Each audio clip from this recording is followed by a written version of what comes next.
看了《家业》这部电视剧，使我想起大学期间同住一间寝室的同学，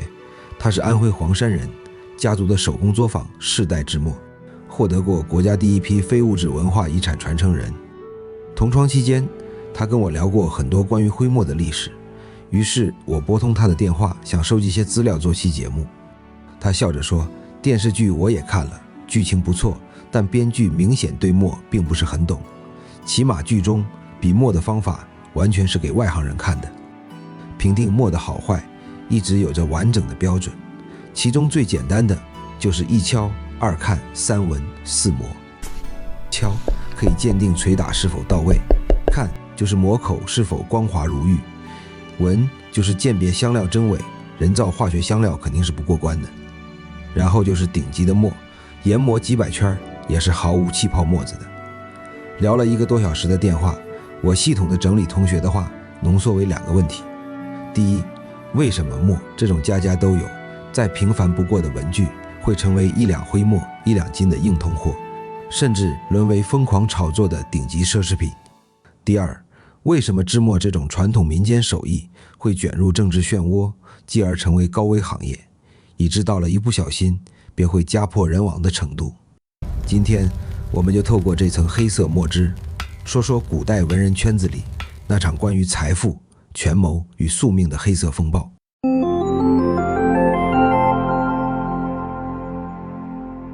早在商周时期，人们发现烧木头会产生炭黑，烧骨头会产生黑灰，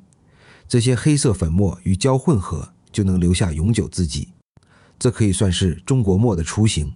1975年，湖北云梦县睡虎地4号战国秦墓出土了一锭迄今为止最早的人工墨，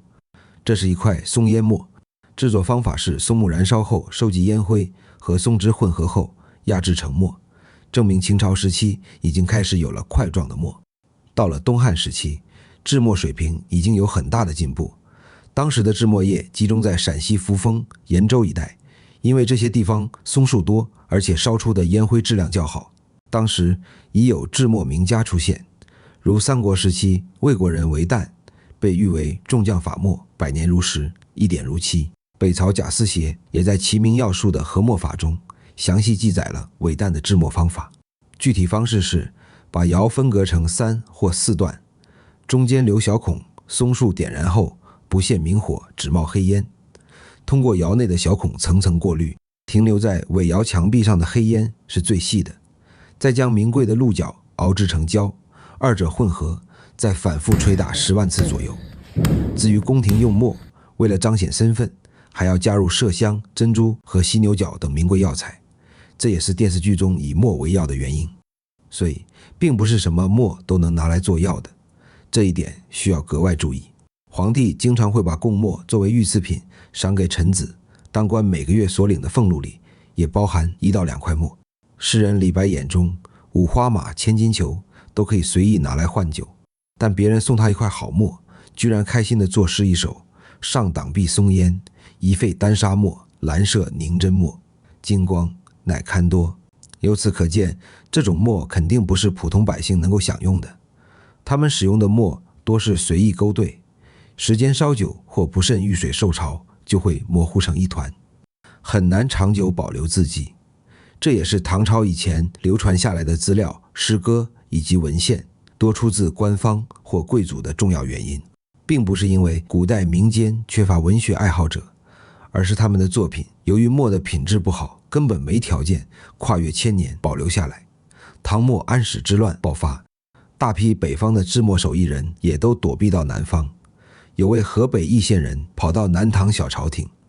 南唐所在的安徽黄山有大量松树，在朝廷的支持下，他反复修改配方和比例，把制墨工艺拉到一个新的高度。这人本来姓西，名颜归，因为制墨贡献突出，被南唐皇帝赐姓为李，从此叫了李颜归。连著名的南唐后主李煜也非常喜欢使用他制作的墨。南唐灭亡后，李颜归继续在宋朝制墨，但随着他的去世，这门手艺竟然失传了。宋真宗年间，很多人开始纳闷，几十年前太祖年间写的东西，历经3朝黑亮如新，带着一些暗哑的油光，怎么现在的字2、3年就褪色了？打听来打听去，才知道这是李颜归制的墨。于是真宗和仁宗年间，大家已经开始搜刮市面上的存货。到了神宗年间，已经到了互相争抢，抢到手也舍不得使用，而是收藏起来的程度，价格自然也是水涨船高。这大概是中国历史上最早的商品炒作，连大文豪苏东坡在这件事上也未能免俗。朋友有一块李颜归墨，却不肯转售于他，他当场翻脸，并骂人家耳不言墨，墨必磨耳。到了著名的艺术家宋徽宗年间，情况变得更疯狂。宋徽宗为了复现李颜归的墨，不惜以金箔、珍珠、龙涎香、西洋进口墨药等等加入配方，以求达到点墨如漆的效果。他专用的墨叫苏合，论成本比等重的黄金还贵。为什么李颜归明明有儿子，但制墨手艺仍然失传了？当时有人感到很奇怪，后来才知道其实是原材料的问题。李颜归使用的都是200年树龄以上已经自然枯死的古松，这种材料烧出来的碳粉是纯黑的，制成的墨可以历经100年不霉不裂。而焚烧松树的烟灰无论如何也达不到纯黑的程度，成品常常会出现紫蓝青红白等色差，且古松到这个时期基本都被伐光了，辅料再好也无法弥补主原料更改而带来的先天不足。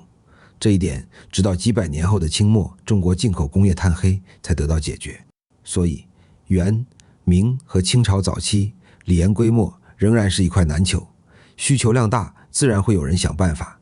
于是不用松树灰为原料的油烟墨开始逐渐成为主角。油烟墨其实在汉朝时期就有了，之所以没有普及，是因为在古代油脂一直是贵重商品，成本始终在松灰之上。到了明清时期，随着工业发展，桐油的产量显著提高，终于有人再次把目光投向油烟制墨工艺。不过即便如此，真正的顶级好墨仍然不是普通人能享受的。一块顶级好墨的成本有多高呢？用晚清时期比较出名的墨磨500斤油举例。所谓500斤油，就是用油点灯，小碟子倒扣在灯火上，把灯火熏出的黑烟灰从碟子上刮下来，这叫做煤，也就是墨的制作原料。需要燃烧500斤油才能刮出1斤最细的煤，所以这墨叫500斤油。当然，这种墨之所以昂贵，并不完全是原材料的缘故，人工也占很大比例，需要日夜轮转，匠人死守灯火分寸，保证每一粒烟料的细度、密度和色泽高度统一。现代仪器检测证实，顶级桐油的油烟颗粒直径仅6至7纳米，细度远超现代机器研磨的工业颜料，也由此成为明清时期皇家专属的至尊墨料。看到这里，可能有人不禁想问，只是写字而已，用料普通，无非是粗糙些，颜色浅一点，结果大差不差，何必如此大费周章呢？这件事要结合当时的历史局限性来看。古代的人到了极有钱的程度，就会遇到消费的瓶颈，交通不便，没有名车游艇，又不能到处买房子和旅游，即便是杨贵妃想吃口荔枝的难度也远大于今天的寻常百姓。拿什么来彰显自己的生活和品味与众不同呢？就只有在日常接触的东西上使劲增添附加值。普通人家的房子就是木梁，桌子和床也是普通木料，满足使用需求即可。而富人呢，则会出重金雕梁画栋，一个劲儿在院子里挖池塘堆假山。普通的墨最多掺点动物油脂，闻起来臭烘烘的，富人则会加入名贵的上等香料药材，从而使之成为奢侈品。这和今天的名包豪车其实是一个道理。到这个程度，一块用料做工均属顶级的好墨，已经从它的本质上升为文人圈层的顶级社交名片。由此也过渡到今天第二个问题：为什么制墨的手艺人常会卷入政治斗争，以至于一不小心便家破人亡呢？其实这种现象并非明朝独有，但既然我们的话题是从《家业》这部电视剧聊起，也完全可以以当时的背景，即明朝嘉靖年间为例，来分析泼天富贵如何一步步发展为死亡游戏的。剧中的5大制墨家族，真实历史原型应该是曹素公、汪敬圣、胡开文和程君房等墨业巨头。李真的原型则是嘉靖时期制墨界传奇大佬罗小华，他制的陈沟墨在近代拍卖会上拍出过190万元的价格，即便在当时也是极昂贵的奢侈品。万历年间，文人沈德福所著的《万历野货编》记载，小华墨价于拱璧，以马蹄银1斤，一墨1两，亦未必得其真者。也就是说，当时用10两银子买1两罗小华的墨，也不一定能买到真货。以嘉靖年间米价换算，这1两墨约等于现在的7000元人民币，可见成为制墨行业的佼佼者必定是富可敌国的。行业的特性使制墨人天然接触读书文人，如秀才、举人、进士和官员，逐渐组成了庞大的关系网。用今天的情况打个比方，就是掌握了教育圈、出版圈和公务员系统的人脉资源。起初只是办事方便，但有眼光的墨商慢慢将目光放眼未来，玩起了风投。他们主动资助那些没钱买纸买墨的贫寒秀才，当起了天使投资人。毕竟人在落魄时接受了你的帮助，感情基础完全不一样。这个秀才将来一旦金榜题名，身居要职，整个家族很可能在此人的提携帮助下飞黄腾达。反之，当然是血本无归。一个制墨人可能同时投资多个对象，广撒网的情况下，成功概率自然大大提高。随着时间的推移，这些墨商与交好的官员也形成错综复杂的关系网络。顶级墨坊的最大客户是谁？是皇帝。一旦成为贡墨供应商，则立即会名震天下，订单暴涨，财富滚滚而来。所以徽墨商人的竞争是十分激烈的。想接官方的订单，自然要依附官场，代价就是必须卷入政治，自然而然就会产生站队的问题。站对了，生意兴隆；站错了或靠山倒台，必然会受到上方联合竞争对手的共同打压，抄家、勒索、罚银，没收产业也就接踵而至了。有人会问，